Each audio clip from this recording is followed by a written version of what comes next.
Hello, welcome to this week's lecture. We are talking about reading for research, and a lot of the materials in this lecture will come directly from William Badke's Chapter 8 in his Research Strategies book. So I hope you enjoy that. If you do have the book, it might be helpful for you to follow along. Again, this is in Chapter 8 of William Badke's Research Strategies. At the beginning of the chapter, he talks about the difference between a glutton and a connoisseur, especially in terms of reading for research.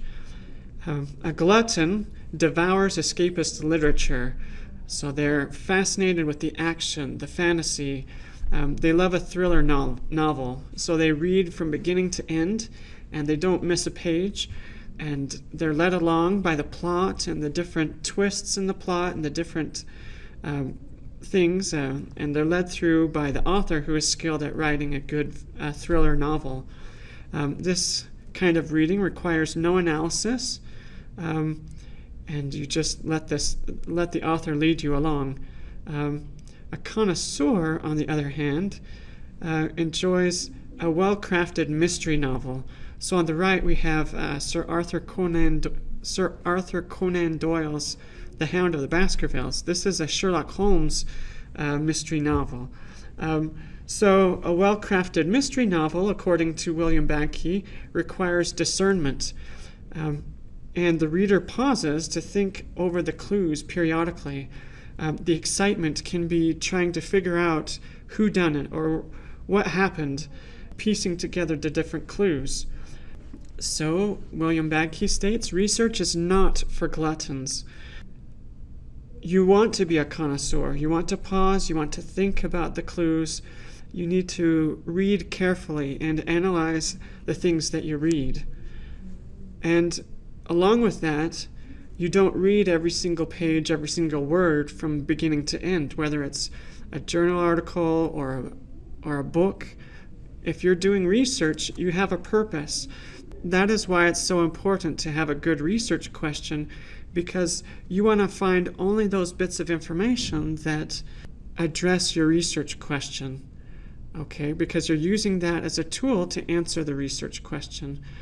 So keep that in mind. Of course, William Badke will tell you you need to be very careful not to take things out of context. So he says, be ruthless.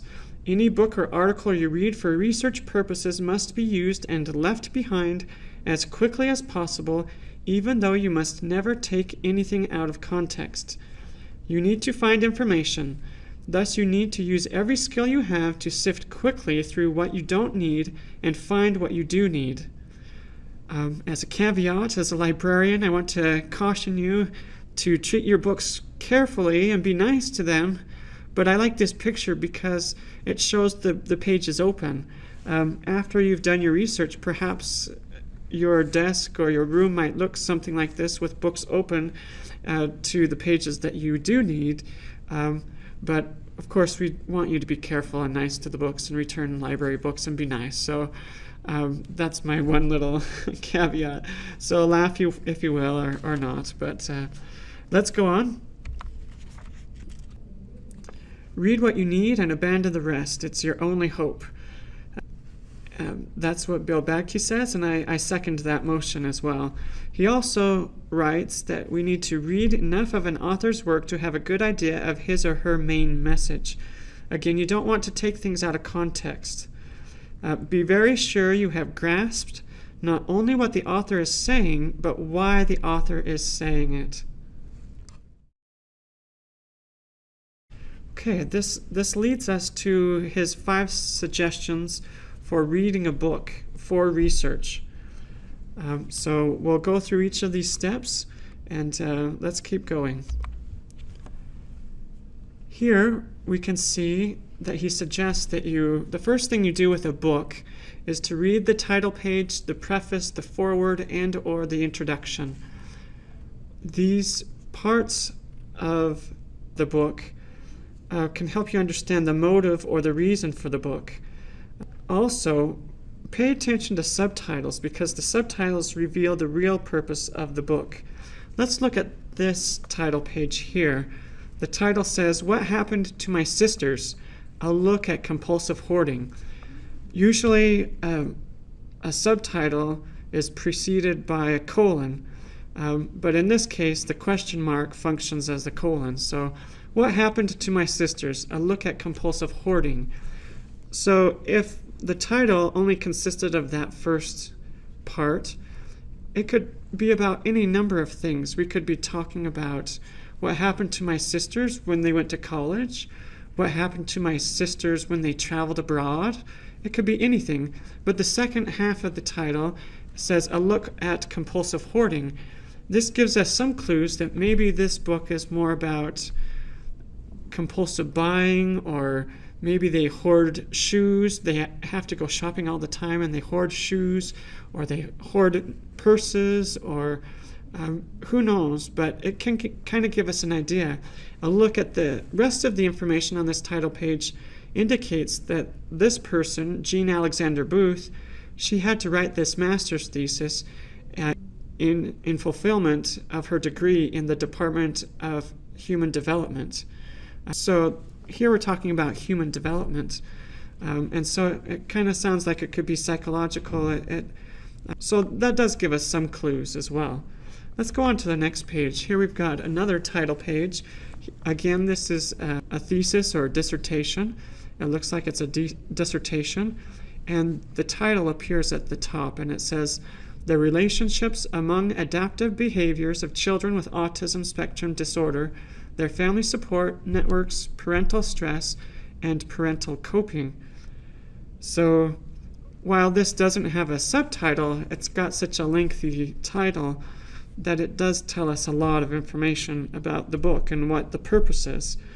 So again, if we were to identify the 3 or 4 topics that this author wants to address, we could identify those right in the title.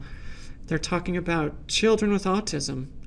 They're talking about family support networks for children with autism. They're talking about parental stress. They're talking about parental coping. So if your question has something to do with how do parents cope with children that have autism, then you could know that there will be parts in this dissertation that would talk about that.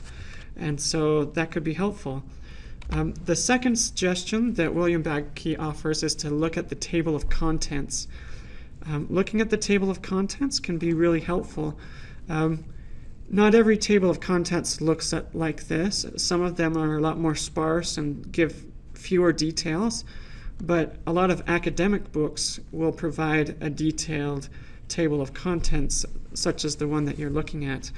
So if you were doing a research paper on coping as a parent with a child that has autism, then you could look at this table of contents and you could identify specific parts. If you look at chapter 2, you can see that on pages 25 through 32 or 33, it talks about parental stress and parental coping.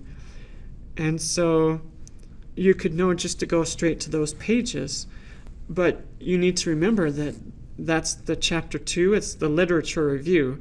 Again, a literature review, as talked about in the Mary George book, is not a review about fiction novels, literature as we tend to think of it, but we're thinking more about popular literature, what's been said in academic literature about this topic. And so this graduate student has looked at the literature, looked at the articles and the books published on her topic, and she's giving a summary of these are the main ideas. Okay, if we want to find out what she thinks are the best ways or how parents should cope with children, then we may want to look at chapter 4 in the results section. And beginning on page 54, that's where she talks about parental coping as it relates to the results of her study. Again, so looking at the table of contents can help save you time. Let me also say that looking at the table of contents, can also give you a sense of the writer's development of the topic, which could be useful also as you're looking at your research question. Third, have a look at the index. Compare the stuff in the index with the table of contents. Find the parts that you need fast. The index is really valuable. You can look up the keywords of your research question, and you can look for that in the index. And a lot of times you'll find those pages in the book that relate specifically to your research question. Let me also suggest that you should be aware that a lot of times they might use synonyms for words that you're using in your research question. So it's helpful to think about synonyms. If you're thinking about mental activity of the brain, then you might think of words like cognitive ability or cognitive processing, and that could be a synonym for mental activity. And then you could find those pages in the book that relate to your topic. Again, William Bagke cautions you to be aware of your natural tendency to take things out of context. Remember that if you've found something, like the example on the slide shows keyboard operating on page 232, remember that there were 231 pages before that, so be careful not to take things out of context. Fourth, be sure to give the book a run-through, even if you are only going to use a part of it. If you fail to do so, you may miss completely the overall intent of the volume and thus misunderstand what you are reading in one portion of it. Okay, so as the slide shows, you want to understand the overall intent of the book. So it's helpful to read the beginning and the ending portions of each chapter. It's also good to scan through the book and look at the subheadings. One suggestion that's been given also is to look at the images in the book, look at any graphs or statistics. Those could give clues and be helpful. Also, go over any summary or concluding chapter at the end of the book.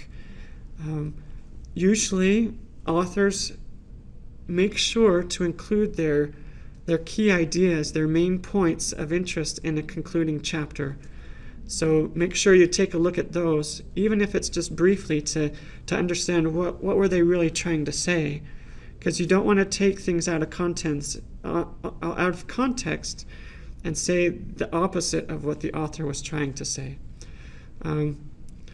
Another thing you could do, especially for books that are maybe a little more challenging to comprehend, go and look for a book review. And a book review is great because it's almost like a crib sheet or like the cliff notes of a book, right? A book review is written usually by another person in the field, another scholar, and so they identify in many cases what the book is about, and then they can also give you ideas on why this book is helpful or how it contributes to the field. And that can be really helpful when you're writing your trying to understand the book, because they summarize the book and help you in lots of ways there. Also, be aware though that we don't want you to use book reviews so much for your sources. Those could be helpful, but we want you to use the books more than you use the book reviews for your annotated bibliography. In some cases, if you want to use a book review, you may want to ask for permission and say, this is a book review, and so you got to be careful and know how to identify a book review. That's something that we will talk about later in the semester. Fifth, when it comes to reading the appropriate portions of the book, be a connoisseur of the argument, not a glutton who does not evaluate what he thinks as long as he got food in front of him or her. There's only one way to read when you are doing research, by asking constant questions. Questions form the absolutely most reliable key to good analysis. So questions you might consider. What is the author saying? What's the author's point of view or background? Thus, what biases do you discern? Is the author really dealing with issues? Are they missing or minimizing some things in the argument? Is the evidence presented fairly? Is there enough evidence? Does the evidence support the author's case? Is there counter evidence that needs to be considered before you automatically buy into the author's arguments? How do the author's beliefs compare or contrast with other things you've been reading? Who agrees with whom? Who opposes whom? It's interesting that in my own experience, when I ask questions like this, that I actually come up with answers and I start feeling more academic and smarter. So give it a try. Ask some questions of the things that you encounter and try to think of answers as well. Take a few notes, jot them down. If you don't jot them down, just as we've talked about previously, you might forget some of these ideas that come to you. When you ask questions, that's an invitation for insight to come to you. And so you better be prepared for that insight when it comes. So don't forget to write things down. Now we've finished talking about suggestions for reading books for research. We'll shift gears and talk about 4 steps for reading an article now. First, find an abstract or a summary of the article. Here is an abstract for an article, and the reference is given at the bottom of the slide. Reading the abstract helps you know what the article is about. This is something that we'll take a look at throughout the semester. It's helpful to read lots of different abstracts.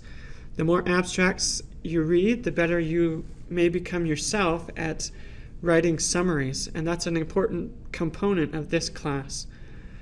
You may notice already that this reference is provided in the APA style format. As far as I can tell, just looking at it briefly, it looks like it's done correctly, and I don't see any errors at this point, but I'd have to look at it even more closely if not. But let's go on to the next suggestion. Second, watch for key propositions. A key proposition is a statement of what the author believes to be true. Where do you suppose you might find key propositions? Are they going to appear in the methods section?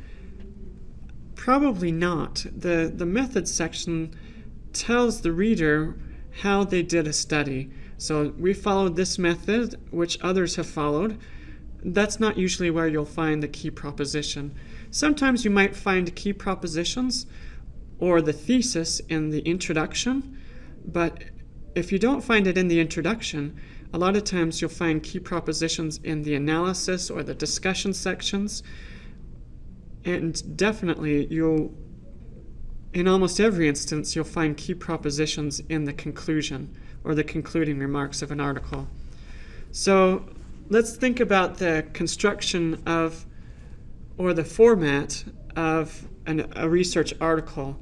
A lot of times they might propose a question at the beginning, then they provide evidence, and they will conclude with their key propositions. This is what we think the results mean.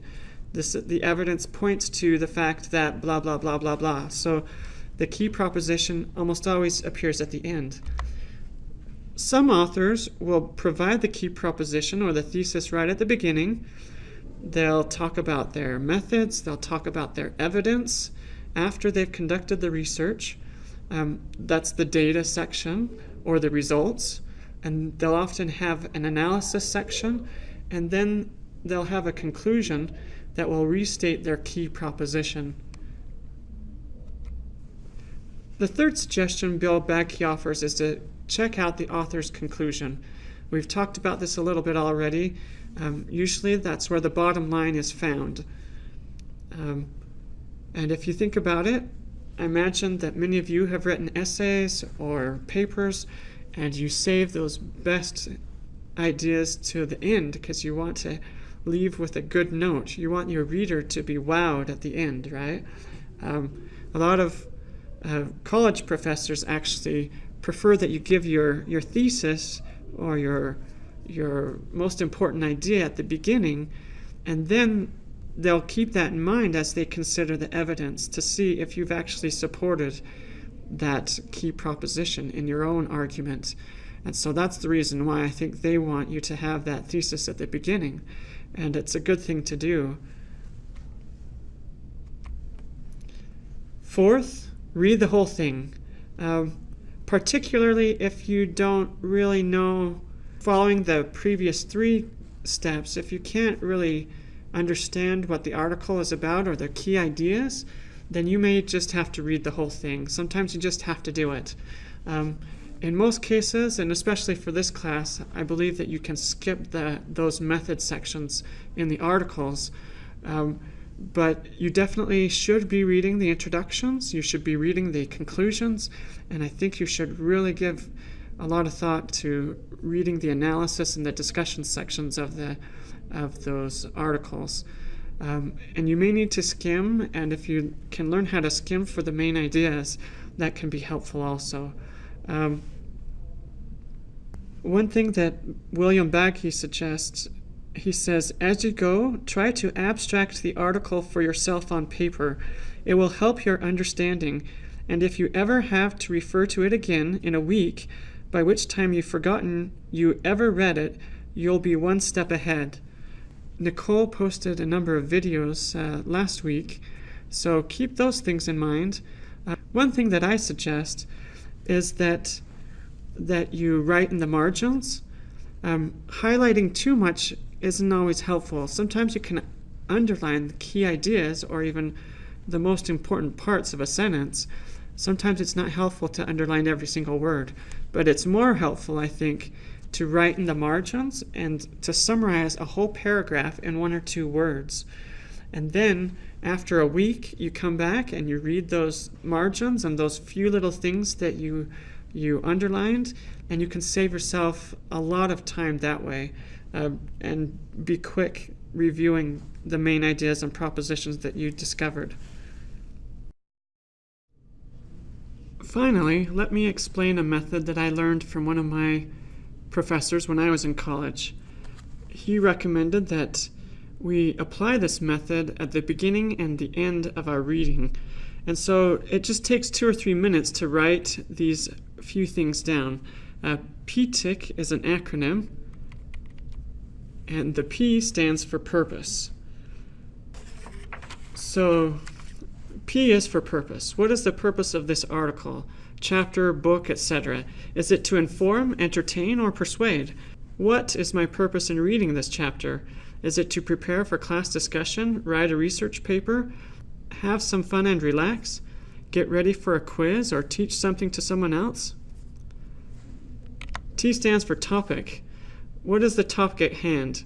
Is it about gang violence, current debates in Congress, smoking bans in your community, flash floods this year, or the latest popular movie? I stands for issue. What question are they trying to answer? What is the issue at hand? Are lower police officer numbers resulting in more gang violence? Does Congress want to authorize military attacks on Syria? Does Pocatello want to ban smoking from public areas? Who has been impacted most by the flash floods? What is the new movie about, and who are the stars? Each of these questions represents an issue. Finally, C stands for claim. This is the answer to the issue, the answer to the question. So, using some of the examples already given, there are fewer police officers this year, and there have been more drive-by shootings than a year ago. Congress does not want to send more soldiers to war. Therefore, the United States should not be involved in the conflict with Syria. Pocatello thinks it's a good time to consider a ban on public smoking. Residents on Riverside Drive and near Poline Road have sustained a lot of water damage from the flash floods. The new movie stars Tom Cruise in an action-packed movie with lots of explosions. These are just a few examples of claims. All right, so like the slide says, this is a method that's worth using at the beginning and the end of your reading. So after reading it all, Look at the PTIC method and ask yourself, what's different? What's the same? Write down answers to each letter in PTIC. Write a sentence or two for C, for the claim. Write down the question. I think these are useful things to keep in mind when you're doing your research. Finally, on our last slide, we're wanting to discuss a little bit about writing summaries. A summary is a short report about something that happened, or it's a short synopsis of something that you read. In this class, you will be asked to provide summaries of different sources. Last semester, at the beginning, I had my class watch a YouTube video on Cookie Monster, and so we tried to summarize that story or that YouTube video. We summarize things all the time. We tell people about YouTube videos, TV shows, movies that we watched, or even books. So when we provide a summary, it's helpful to answer the basic questions like a journalist. Who, what, when, where, why, and how. In many cases, in academic writing, they don't really address the where, but sometimes you can talk about the author or the who and explain where that person comes from, which explains more about that person and the authority. As the semester goes along, we'll talk about evaluating sources, and a lot of these things, a lot of these questions may help you in writing evaluations also, as well as writing summaries. So that's the end of this presentation. Thank you for listening, and I hope you have a good day. We'll talk to you later.